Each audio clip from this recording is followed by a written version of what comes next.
നമസ്കാരം. മലയാളി വാർത്തയിലേക്ക് സ്വാഗതം. കഴിഞ്ഞ ആഴ്ചയിൽ ദേവൻ രാമചന്ദ്രൻ കൃത്യമായ ഒരു ഇടപെടൽ നടത്തിയിരുന്ന ഒരു സാഹചര്യമുണ്ടായിരുന്നു. തെരുവോരങ്ങളിൽ കണ്ട ബോർഡുകൾ അപ്പോൾ തന്നെ മാറ്റണമെന്നായിരുന്നു അദ്ദേഹത്തിന്റെ നിർദ്ദേശം.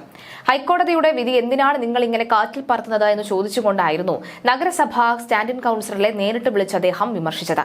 ഇതിന് പിന്നാലെ ഇപ്പോഴത്തെ തിരുവനന്തപുരത്ത് അടക്കമുള്ള ഇടങ്ങളിൽ ബോർഡുകൾ നീക്കം ചെയ്തിരിക്കുകയാണ്. പാതയോരങ്ങളിൽ കൊടികളും ബോർഡുകളും അനധികൃതമായി സ്ഥാപിച്ച രാഷ്ട്രീയ പാർട്ടികൾക്ക് ഹൈക്കോടതി നിർദ്ദേശപ്രകാരം തദ്ദേശ സ്ഥാപനങ്ങൾ 40,84,000 രൂപ പിഴ ചുമത്തിയെങ്കിലും പിരിച്ചെടുത്തത് 7,000 രൂപ മാത്രം. തദ്ദേശ സ്ഥാപനങ്ങളുടെ ഭരണതലപ്പത്ത് രാഷ്ട്രീയ പാർട്ടികളായതിനാൽ ബാക്കി കിട്ടുമോ എന്ന് ഉറപ്പില്ല.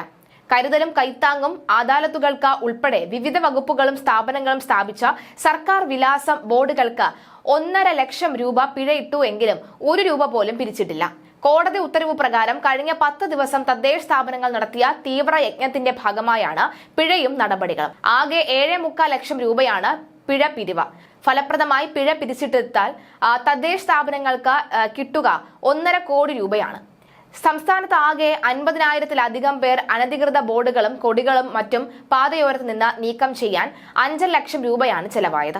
അനധികൃത ബോർഡുകൾ സ്ഥാപിച്ചതിന് കൊല്ലം ജില്ലയിലെ 4 സ്വകാര്യ സ്ഥാപനങ്ങൾക്കെതിരെ പോലീസ് കേസെടുത്തതല്ലാതെ മറ്റെവിടെയും പ്രോസിക്യൂഷൻ നടപടികൾ നടത്തിയിട്ടില്ല. നീക്കം ചെയ്ത കൊടികളും ബോർഡുകളും ഭൂരിഭാഗവും രാഷ്ട്രീയ പാർട്ടികളുടെ തന്നെയാണ്. ബാനറുകളും അതുപോലെ തന്നെ ഹോർഡിങ്ങുകളും സ്വകാര്യ സ്ഥാപനങ്ങളുടേതും.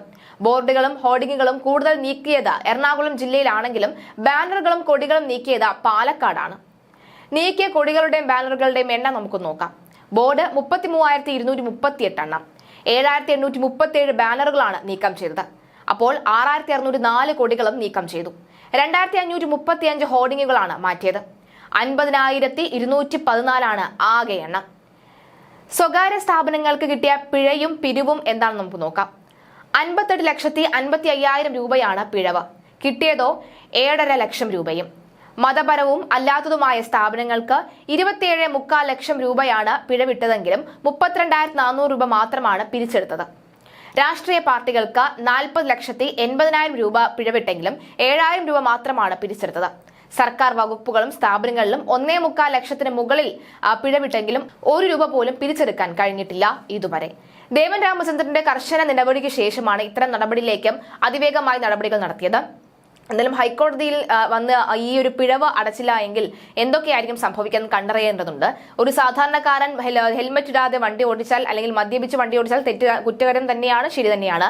ഇനി പാർക്കിംഗ് അല്ലാത്തിടത്ത് കൊണ്ട് പാർക്ക് ചെയ്താൽ അവിടെ ലഭിക്കുന്ന പിഴ, അത് പിഴ അടച്ചില്ലെങ്കിൽ ഉണ്ടാകുന്ന നൂലാമാലകൾ എന്തൊക്കെയാണ് നമുക്ക് എല്ലാവർക്കും അറിയാം. രാഷ്ട്രീയ പാർട്ടികൾക്കൊക്കെ തന്നെ പിഴ ഇടുമ്പോൾ എന്തായിരിക്കും ഇവിടെ നടക്കുന്ന തുടർ നടപടികൾ എന്നതാണ് ശ്രദ്ധേയമായി കണ്ടറിയേണ്ടത്.